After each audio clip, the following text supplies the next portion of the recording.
All right, Nate, this is Mike here, buddy. This is going to be the ultimate tutorial on how to spin Ostrich 101. And Scott Hall actually came up with this method for spinning Ostrich, and I like this the best. So here's your Ostrich plume. Right here, this is going to be a prom dress intruder. This purple black one is not only deadly for kings, but really good for chums and coho also. So as you can see, got a full stem right here. Some people like to cut the fibers individually and insert them into the dubbing loop, which works just fine. But if you want a really nice, thick volume of ostrich fibers or rhea fibers, Scott likes to cut the stem. So what I recommend doing is actually cutting a certain section of stems. So you have about maybe 15 to about 20, even 25 fibers, which seems like a lot, but it's a nice full volume. So you can see everything's all interspaced here naturally, which eliminates that step of inserting multiple bundles at a time, which they could slide out. So I'm just going to take my scissors here and cut about maybe this much. This will probably have about maybe about 15 to 20 fibers.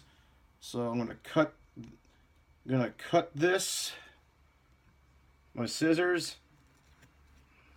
Let me try cutting that again here. I'm going to cut this. Alright.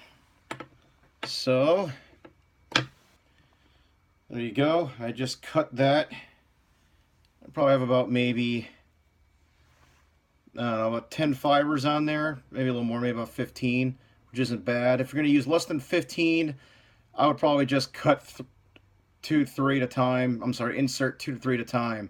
So then we got that. And so we're going to form our dubbing loop. And for this, I've definitely used the one hook prong dubbing spinner from OPST that you purchased. The best one to use, period, on the market. All right, so here's how I'm going to form the dubbing loop. So I'm going to draw my finger. Then I'm going to rotate. I'm going to draw the thread towards like this. Before I get that, always make sure your wax is ready to go. Any dubbing wax were just fine. If you don't wax your loop, your fibers will fall out and it'll drive you nuts. So here we go. Here's my thread. Draw my finger. I'm gonna go over, so not under, but over. Form the loop. Just gonna wrap about 3 to 5 times, slowly backwards. And then people have a preference on which direction to spin. I like to take the dubbing, the bobbin, and go counterclockwise. So I'm gonna go once, twice. Then I'm gonna draw it tight by wrapping about 3 to 4 times backwards. This will tighten the loop and secure it shut. Once I do that, I want my bobbin to be out of the way while I'm spinning, so I'm just going to slowly advance it forward to the very beginning of the tube or the Waddington shank. Next, I'm going to grab my dubbing wax. I'm going to wax the whole loop.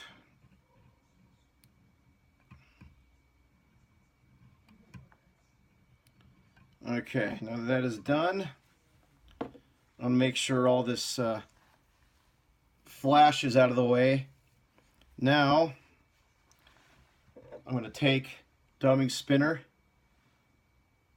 insert it right into the bottom leg of the loop, slide it in there, and it's tight.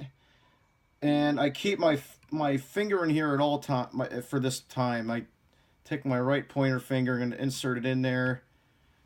And this is how I insert the stems right here. So I'm going to take this whole section,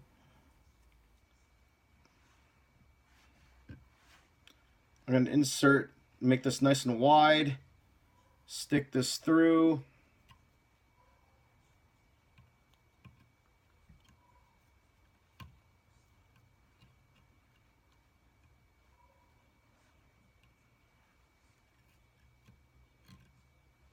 all right. Now, as you can see, I'm going to pull, I'm just going to slide this up.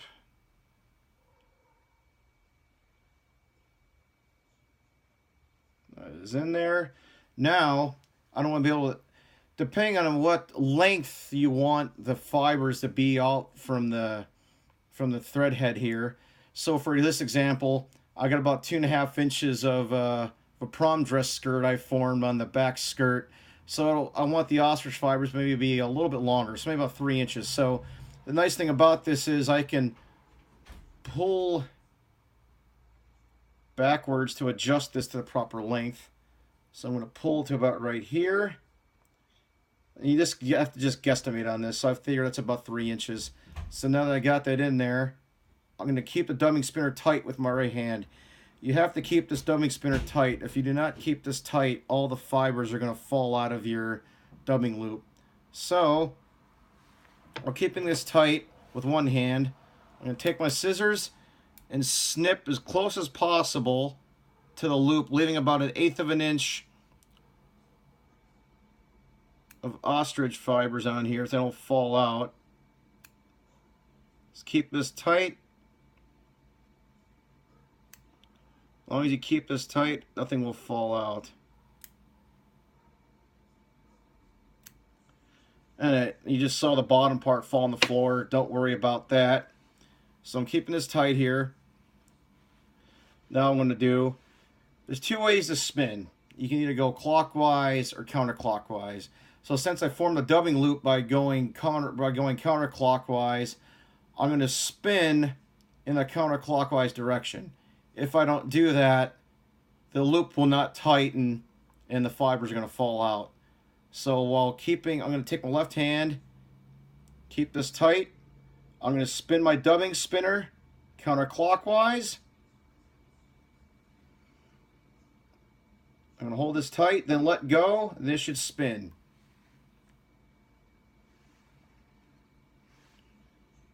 I'm going to do this about 5 to 7 times. Here's twice.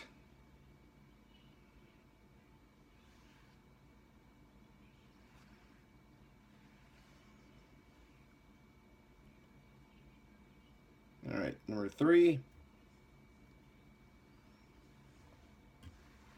You know, it's spinning. Just keep it tight.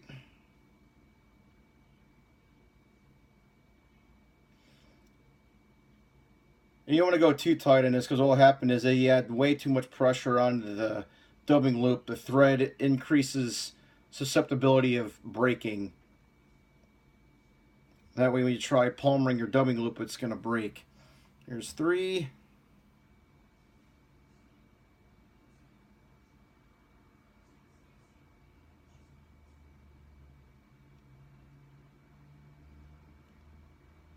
All right, I'm going to do 2 more times. This should be nice and tight.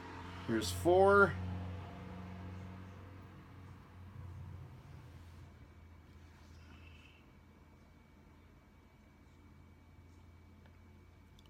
Okay, we're going to do 1 more time for 5. Hold it tight, let it go, let it spin.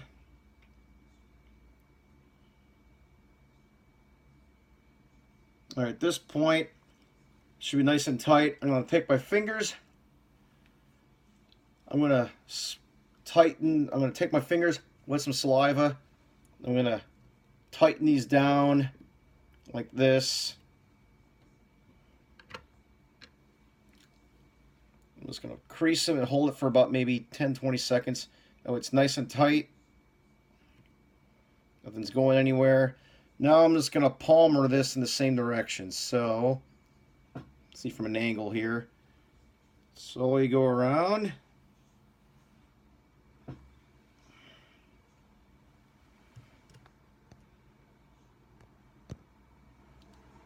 Low battery signal came up there. Sorry about that. All right, once I get to the very bottom, I'm going to take my fingers, palm that around like that. And don't be in a hurry to do this. Take your time. We'll get a nice well even distribution of ostrich fibers on here. Now I'm just gonna just like palmering anything else. I'll take my fingers.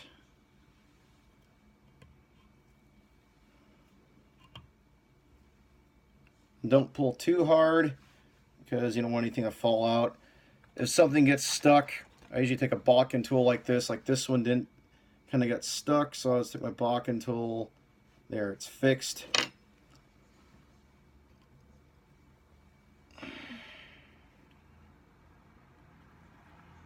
Take your time. This is almost like palmering any feather shellapping or anything like that.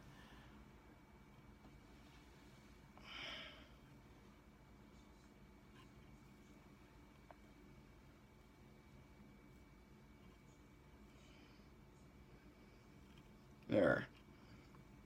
That is palmered. Now I'm just going to slowly wrap my dubbing spinner maybe about 2 wraps forward. I'm going to back wrap my bobbin, get it back up to that so I can tie off the dubbing loop. So about 3 to 4 wraps to tie off your dubbing loop here. There you go, there's 3. Now I'll take my scissors and I'll cut that off. Don't need this anymore for the time being. Now you want to take your fingers, just like with any shellapping collar, you're going to fold the fibers back and tie them off so they don't, so they're nice and positioned. So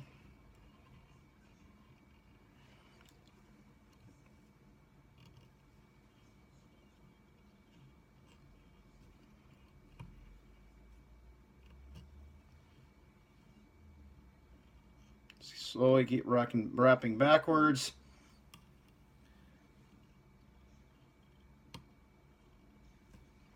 There. Now the ostrich is in place.